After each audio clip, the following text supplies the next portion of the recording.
शिवांची तब्येत बरी नव्हती, मग तो स्कूलला नव्हता गेला. मग सगळं आवरून मी जेवू घातलं त्याला आधी आणि त्याला वाफ दिली, कारण की त्याला खोकला वगैरे खूप येत होता.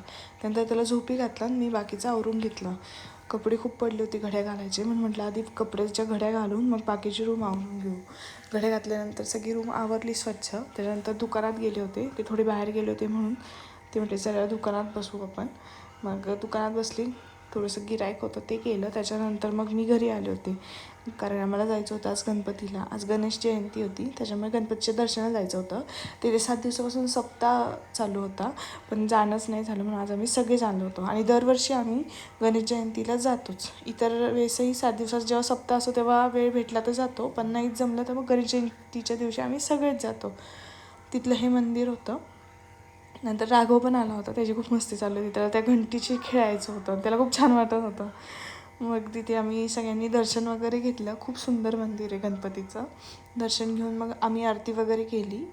आरती झाल्यानंतर थोड्या वेळ बसलो तिथे, कारण की कीर्तन पण चालू होतं. चला तर भेटूया उद्याच्या ब्लॉगमध्ये. बाय.